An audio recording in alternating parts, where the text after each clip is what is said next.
Amados irmãos, bom dia, a paz do Senhor.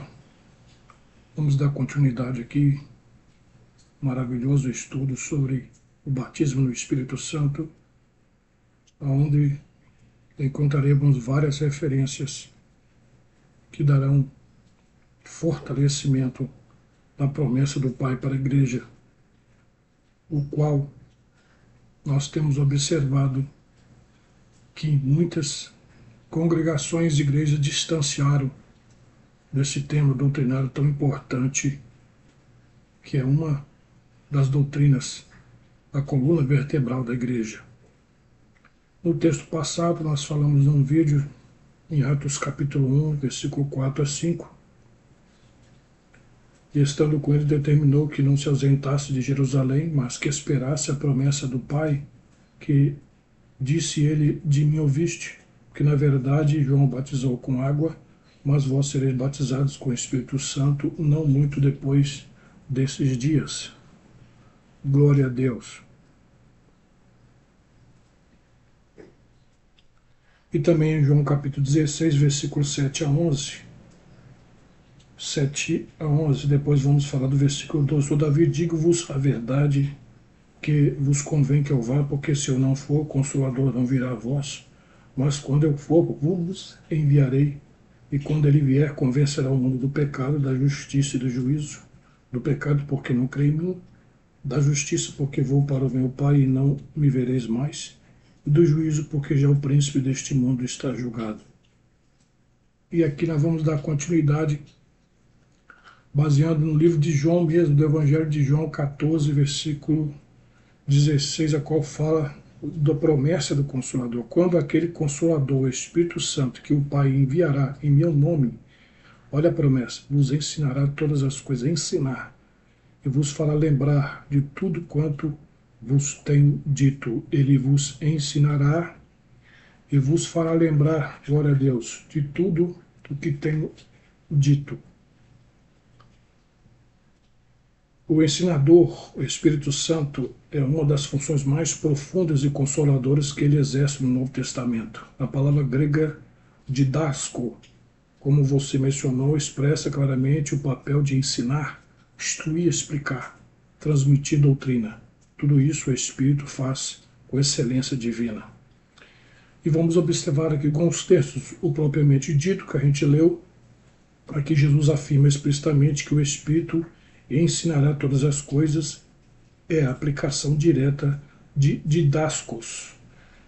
Em 1 João 2, 27, em 1 João aqui, nós vamos abrir aqui na Bíblia, em 1 João, primeira epístola de João 2, 27, primeira epístola de João 2, 27, está dizendo assim, e a unção que vós recebeste dele, fique em vós, não tendes necessidade de que alguém vos ensine, mas como a sua unção vos ensina todas as coisas, e é verdadeira, e não é mentira, como ela vos ensinou, assim nele permanecereis. Aleluia. A unção refere-se ao Espírito Santo que ensina internamente, confirmando a verdade em nossos corações. Em João 16, 13, lá no texto mesmo onde nós estávamos lendo, no capítulo 14, mas em João 16, 13, abrindo aqui a nossa Bíblia, em João 16, 13, está dizendo assim, mas quando vier aquele Espírito da verdade, ele vos guiará em toda a verdade, porque não falará de si mesmo, mas dará tudo o que tiver ouvido e vos anunciará o que há de vir. Aleluia. Embora o verbo ensinar não seja usado literalmente aqui, a função de guiar à verdade é claramente didática e instrutiva. Em 1 Coríntios, capítulo 2, versículo 13. 1 Coríntios, depois de Romanos, capítulo 2, versículo 13. Capítulo 2, versículo 13, está dizendo assim, aos quais também falamos não com palavras de sabedoria humanas, mas com as que o Espírito Santo ensina, comparando as coisas espirituais com as espirituais. Paulo distingue entre o ensino humano e o ensino espiritual ministrado pelo Espírito Santo. Louvado seja Deus. Mais um texto aqui, vamos lá para Hebreus. Hebreus, glória a Deus. Hebreus é depois de Filemão, e Filemão é depois de Timóteo, Tito e Timóteo. Hebreus capítulo 10, versículo 15 a 16. Hebreus capítulo 10, versículos 15 a 16. E também o Espírito Santo nulo testifica, porque depois de haver dito, este é o concerto que farei com aqueles depois daqueles dias, diz o Senhor. Porém as minhas leis em seu coração e as escreverei em seus entendimentos. Acrescenta, e jamais me lembrarei de seus pecados e das suas iniquidades. Aleluia. O Espírito Santo ensina a lei de Deus internamente, escrevendo-a no coração e na mente. Esses textos mostram como o Espírito Santo atua como professor celestial, conduzindo o crente ao pleno conhecimento da verdade, revelando a vontade de Deus e confirmando o ensino de Cristo em nós. Aleluia.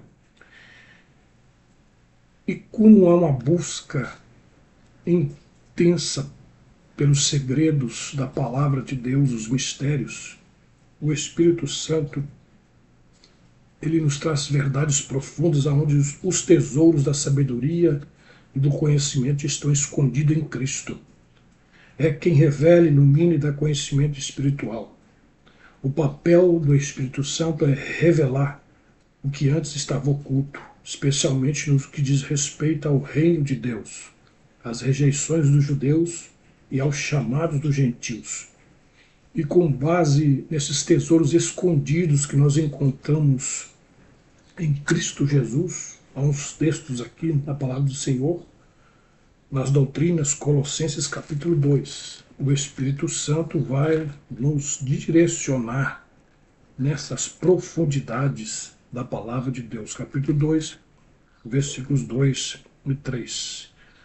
Para que os seus corações sejam consolados e estejam unidos em amor e enriquecidos da plenitude da inteligência para conhecimento dos mistérios de Deus, Cristo, em que estão escondidos todos os tesouros da sabedoria e da ciência. Louvado seja Deus. A base central do seu pensamento. Toda a sabedoria está escondida em Cristo e só pode ser acessada espiritualmente. Louvado seja Deus. Mais alguns textos aqui, João 16, 12 e 13. João 16, 12, 13. João 16, 12 e 13. Ainda tenho muito a vos dizer, mas vós não podeis suportar agora. Mas quando vier aquele Espírito da verdade, ele vos guiará em toda a verdade, porque não falará de si mesmo, mas dirá tudo o que tiver ouvido e vos anunciará o que há de vir. Jesus tinha muito a dizer, mas os Espíritos não estavam enriquecidos desta graça do Espírito. Jesus sabia que os discípulos não estavam prontos. O Espírito viria para dar sentido a estas verdades. Atos, capítulo 1.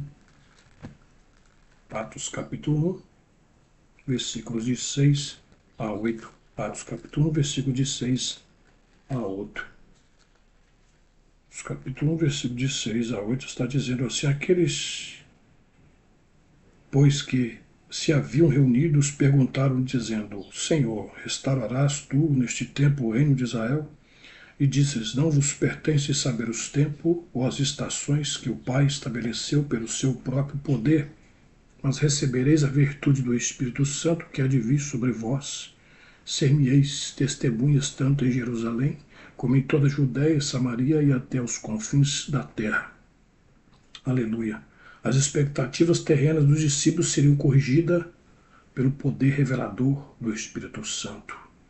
Tiraria um foco do plano terrenal, em que muitas autoridades eram reis, eram césares.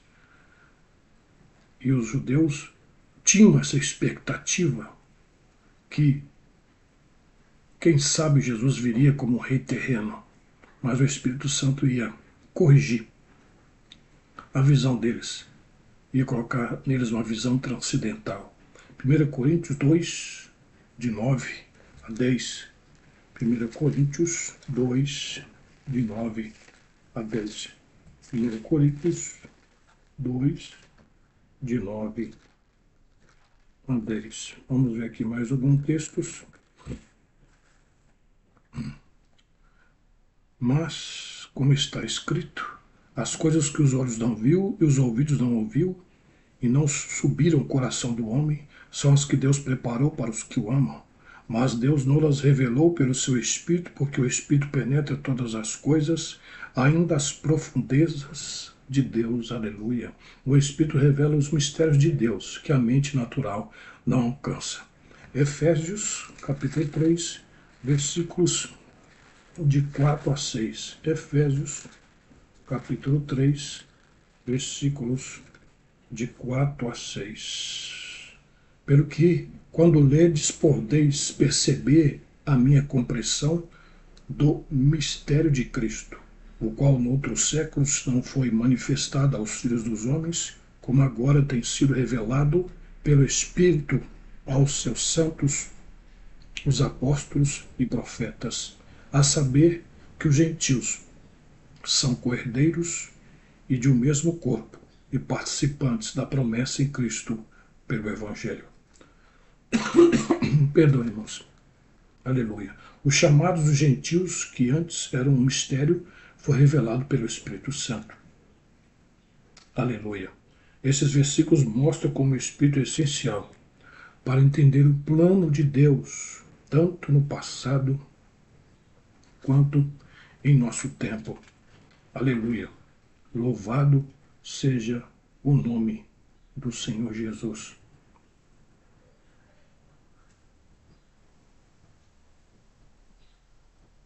Louvado seja o nome do Senhor Jesus.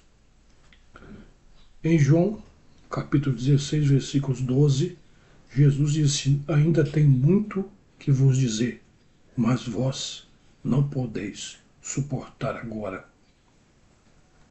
Esta frase foi dita por Jesus aos discípulos pouco antes da sua crucificação e carrega um peso teológico e pastoral profundo.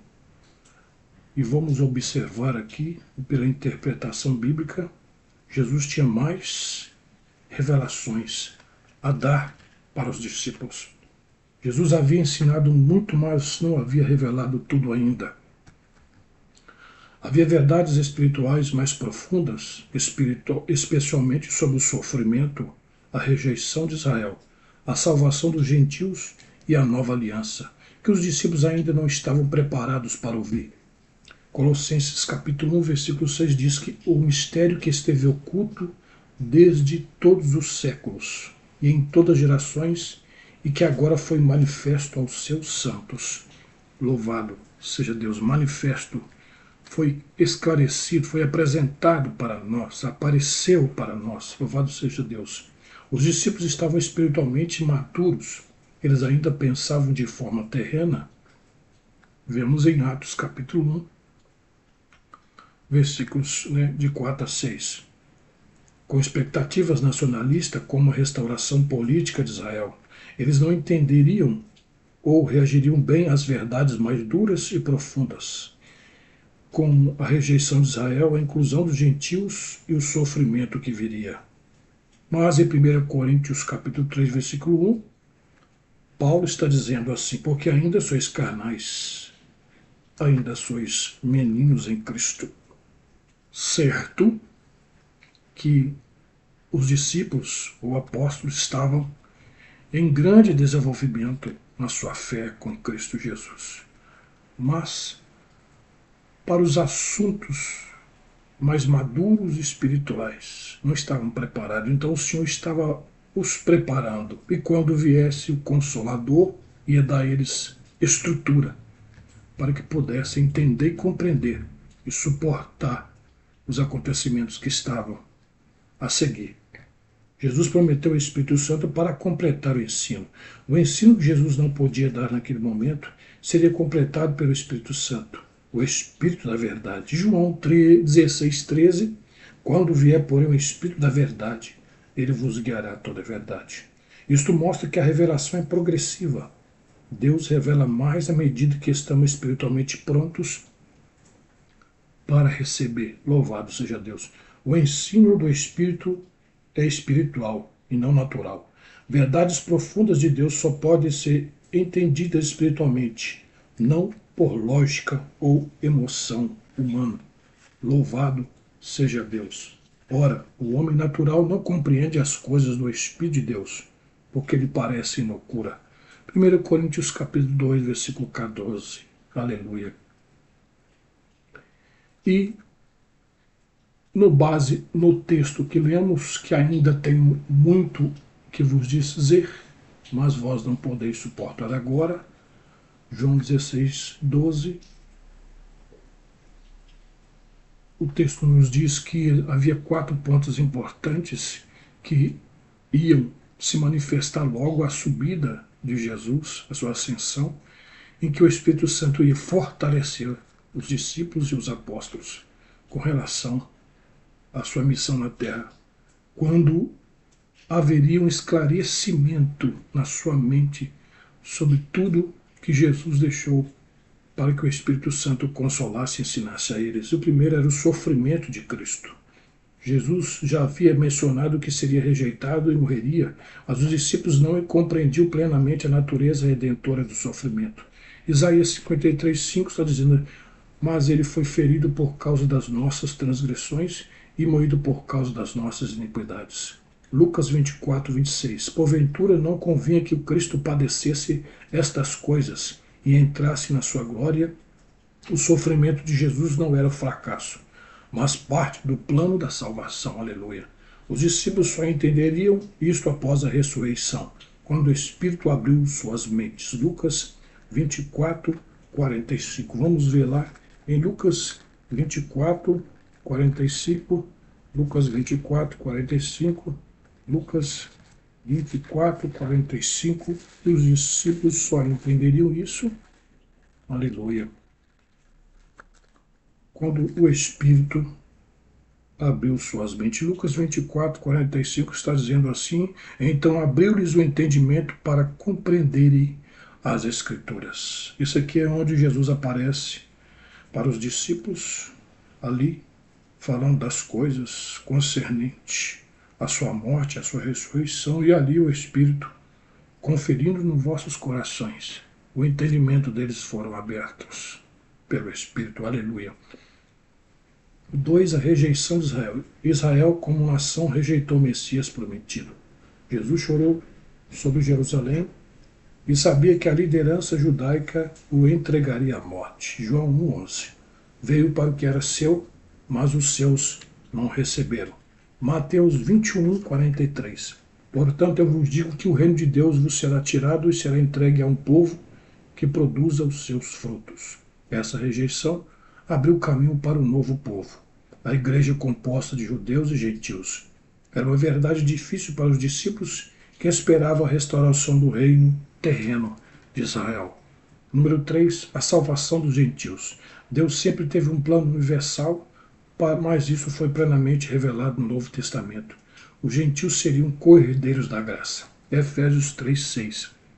A saber que os gentios são co-herdeiros de um mesmo corpo, a participação da promessa em Cristo Jesus pelo Evangelho. Atos capítulo 10, versículos 34 a 35, reconheço-vos, está dizendo assim, Pedro na casa de Cornélio, reconheço por verdade que Deus não faz acepção de pessoas. Isso foi um escândalo para os judeus no primeiro século. Os discípulos precisavam de visões, milagres e ensinamentos diretos do Espírito para entender e aceitar estas verdades. Graças a Deus que veio o Espírito Santo para convencer essas verdades nos corações dos homens, para arrancar a parede de separação que havia entre os corações dos homens. E quantas paredes que existem ainda hoje, em várias igrejas, em várias instituições, em várias em várias empresas multinacionais e em vários impérios por causa de tradições, por causa de comportamentos egoístas e partidários, onde Jesus mesmo ali na cruz, ele jogou por terra essas paredes, unindo-nos a ser uma só família, um só corpo. Foi por causa de Jesus que ele restaurou-nos novamente essa família.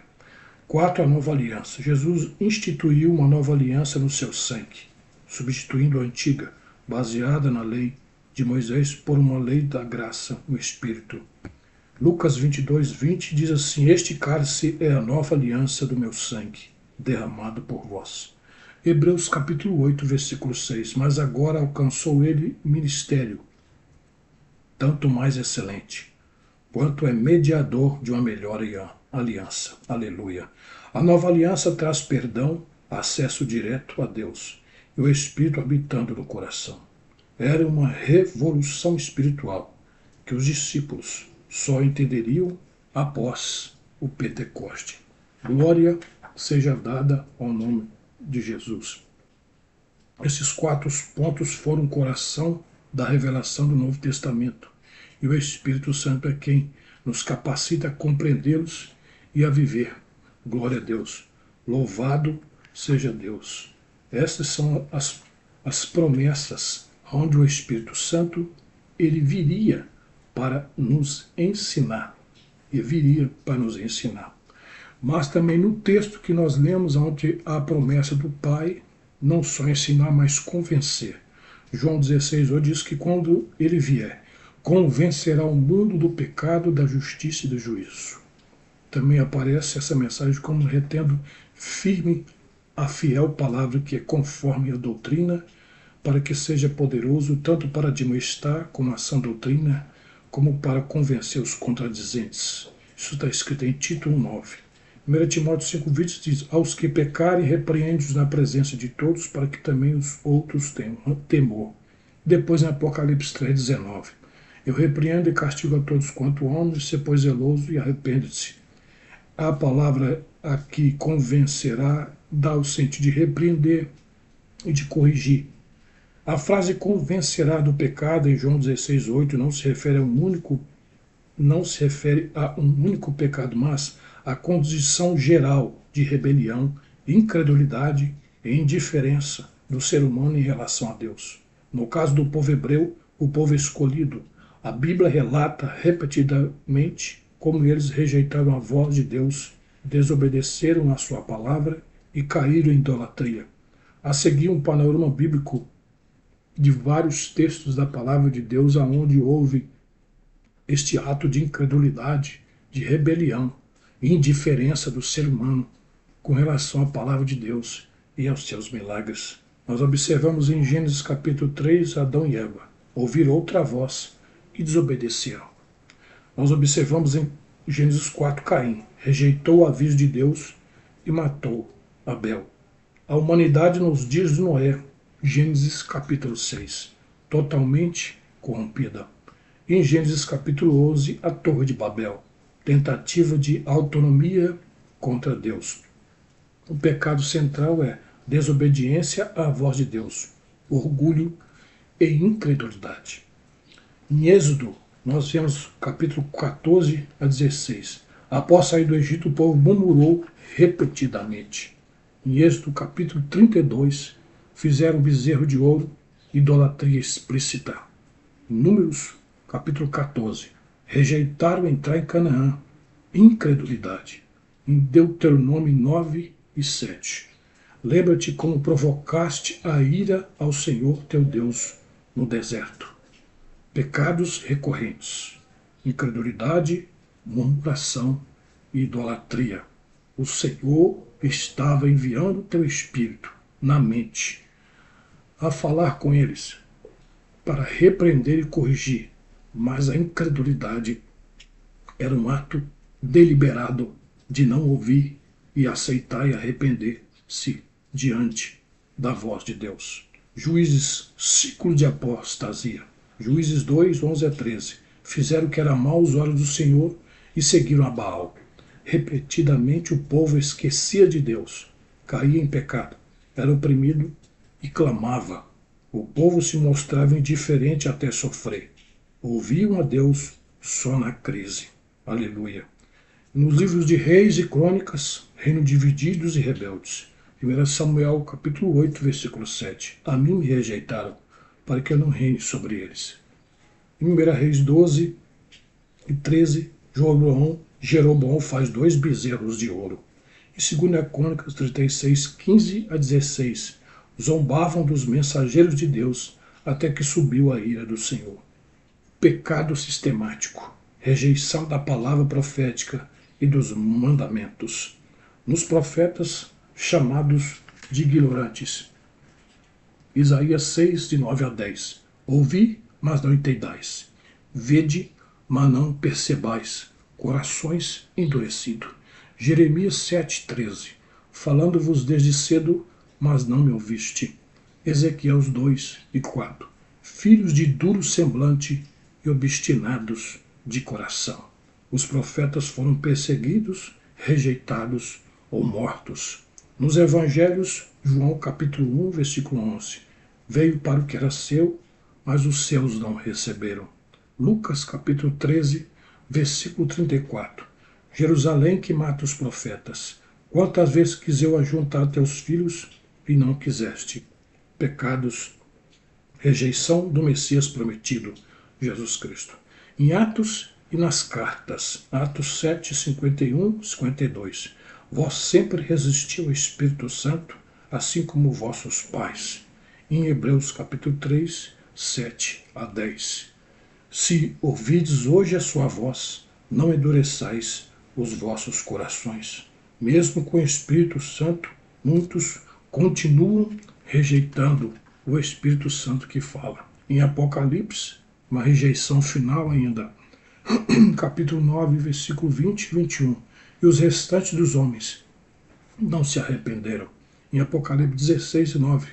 Blasfemaram o nome de Deus e não se arrependeram para lhe darem glória.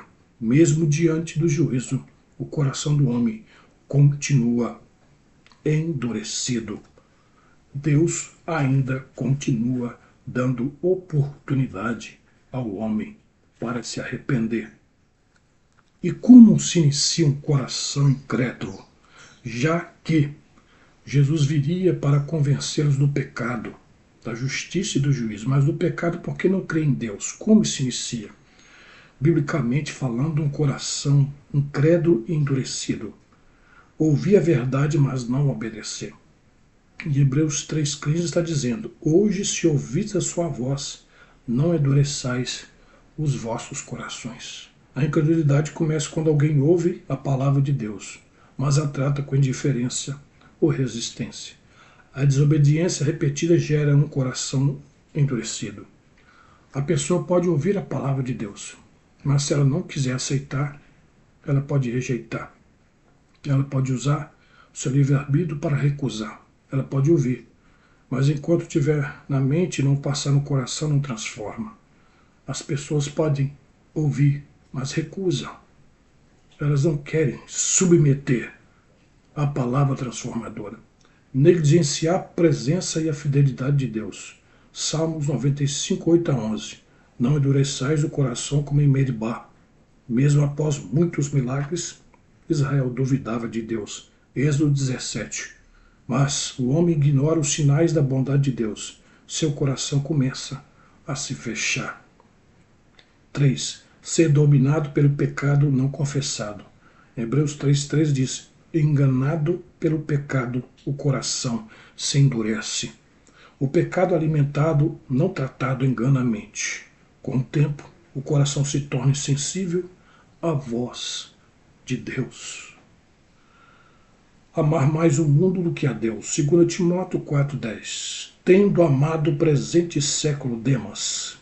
Quando as coisas do mundo se tornam prioridade, a fé enfraquece. O coração troca a verdade pela ilusão e a fé dá lugar à incredulidade. Louvado seja Deus. Endurecimento voluntário. Mas o meu povo não quis ouvir a minha voz. Deixei-os andar nos seus próprios conselhos. Salmos 81, versículo 11 e 12. Deus fala, alerta, chama. Mas o homem insiste em seu próprio caminho. Deus então permite que ele siga seu desejo, e isso aprofunda a incredulidade. 6. Rejeição progressiva da verdade. Oséias 4:6. Porque rejeitaram o conhecimento, o meu povo está sendo destruído. A incredulidade se torna perigosa quando o coração já não suporta a verdade. Essa rejeição cega o entendimento. Romanos, capítulo 1, 21 e 22. Vamos ler Romanos, capítulo 1, versículo 21 a 22. Romanos, capítulo 21. Porquanto, tendo conhecido a Deus, não glorificaram como Deus. Nele deram graças. Antes, em seus discursos se desvaneceram, e em seu coração insensato se obscureceu, dizendo: se sábios tornaram-se loucos. Por isso, nesses comportamentos que está aqui no capítulo 1 de Romanos, Deus disse, entregou eles às paixões infames. Deus entregou eles rejeitaram o conhecimento, rejeitaram a verdade, rejeitaram Cristo, rejeitaram o ensino dos apóstolos, profetas, rejeitaram o ensino de Jesus Cristo pelo Espírito. Então o Senhor entregou eles a seus comportamentos, às suas paixões, às suas dissoluções, cada um colhendo o fruto da sua semeadura. O entendimento deles estava endurecido. Glória seja dada ao Senhor. O Senhor disse que ia convencer o mundo do pecado através do Espírito Santo, da justiça. Faz parte do ensino de Jesus sobre o ministério do Espírito. O texto que diz, da justiça porque vou para meu Pai e não me verei mais. Justiça no grego é tikaione, justiça, retidão, o que é justo diante de Deus. Explicação, convencerá o mundo da justiça. Contexto, Jesus está prestes a ser crucificado. Quando ele fala que o Espírito Santo convencerá da justiça, está dizendo que o mundo entenderá por obra do Espírito o que é verdadeiramente justo. E quem é justo? Porque vou para o Pai. Isso implica que Deus aprovou e aceitou o sacrifício de Cristo, levando-o de volta à sua presença. Ou seja, a ressurreição e a ascensão são a prova divina da justiça de Deus, da justiça de Jesus. O mundo errou sobre a justiça. Os líderes religiosos condenaram Jesus como blasfemo e pecador. Porém, Deus demonstrou que Jesus era verdadeiramente justo, não apenas inocente, mas o justo Salvador. O Espírito Santo corrige essa visão errada. Ele convence o mundo de que Jesus é o justo. Atos 3,14. A justiça não é o que os homens definem, mas o que Deus aprova. Atos 3,14 está dizendo, em Atos 3,14, está dizendo assim, mas vós negaste o santo e o justo, e pediste que se vos desse um homem homicida. E depois, somente pela fé em Cristo, recebemos a justiça diante de Deus. Romanos 3, 21 a 23, a 26. Romanos 3, 21 a 26. Romanos 3, 21 a 26. Mas agora se manifestou sem lei a justiça de Deus, tendo o testemunho da lei e dos profetas. Isto é, a justiça de Deus pela fé em Jesus Cristo para todos e sobre todos os que creem, porque não há diferença. Porque todos pecaram e destituídos estão da glória de Deus, sendo justificados gratuitamente pela sua graça, pela redenção que é em Cristo Jesus, ao qual Deus propôs para a propiciação pela fé no seu sangue, para demonstrar sua justiça pela remissão dos pecados dantes cometidos sob a paciência de Deus, para a demonstração da sua justiça nesse tempo presente, para que ele seja justo e justificador daqueles que têm a fé em Jesus. Aleluia. Sem o Espírito Santo, o mundo acredita que a justiça está em boas obras, leis ou méritos humanos. O Espírito revela que a justiça vem por meio da fé em Cristo Jesus. A convicção da justiça leva o pecador a reconhecer sua injustiça e necessidade de salvação. Filipenses 3,9 está dizendo que o Espírito revela que a justiça vem por meio da fé em Cristo Jesus. E seja achado nele não tendo a minha justiça, que vem da lei, mas a que vem pela fé em Cristo, a saber, A justiça que vem de Deus pela fé. Aleluia. Convencerá o mundo da justiça significa que o Espírito Santo revela que Jesus é o justo de Deus e que a única forma de sermos justificados é crendo nele e não confiando em nossos próprios méritos. Essa convicção é essencial para a salvação. Louvado seja Deus. Deus seja louvado para todos sempre. Convencerá o mundo da justiça. Aleluia. E também convence, e do juízo, porque já o príncipe deste mundo está julgado. Aleluia. O que significa convencerá do juízo? A palavra convencer no grego é elexio, que significa expor, mostrar a culpa, trazer à luz uma verdade oculta para produzir arrependimento. Juízo no grego, que é crisis, que pode se referir a julgamento justo, condenação, separação entre a verdade e eu. O foco do juízo, o príncipe deste mundo está julgado. Jesus afirma que Satanás já foi julgado e derrotado. A cruz marcou a condenação definitiva de Satanás. Agora será expulso o príncipe deste mundo. João 12, 31. O Espírito Santo mostra ao mundo que o sistema maligno já foi condenado, mesmo que ainda esteja ativo por um tempo. O Espírito Santo revela a urgência do juízo. Ele mostra que o mundo está sob julgamento. João 3, 18. Em João 3, 18, em João 3, 18, em João 3, capítulo 3, versículo 18, diz: quem crê nele não é condenado, mas quem não crê já está condenado, porquanto não crê no nome do unigênito Filho de Deus. Aleluia. Ninguém pode permanecer neutro. Quem rejeita Cristo permanece debaixo da condenação. João 3,19. E a condenação é esta, que a luz veio ao mundo, e os homens amaram mais as trevas do que a luz, porque as suas obras eram más. A luz veio ao mundo, e os homens amaram mais as trevas. O juízo é certo porque Deus é justo. O Espírito convence o mundo de que um dia Deus julgará cada pessoa com justiça. Vamos ver lá em Atos 17. Atos 17, 31. Em Atos 17, 31, porquanto tem determinado um dia, aleluia, em que com justiça há de julgar o mundo, por meio do varão que destinou. E disso deu certeza a todos, ressuscitando dos mortos, glória a Deus. O Espírito mostra que o juízo começa pela fé ou rejeição de Cristo. A decisão mais julgada diante de Deus será: você creu em Jesus ou rejeitou? O Espírito Santo nos confronta com essa verdade e nos chama a decidir. Você creu em Jesus ou rejeitou? Conclusão. O Espírito Santo não veio apenas consolar, mas convencer o mundo que haverá juízo. Ele revela que o mal já foi vencido, que Deus é justo e que todo ser humano terá que prestar contas diante do trono eterno. Por isso, hoje é tempo de arrependimento, antes que venha o dia do Senhor.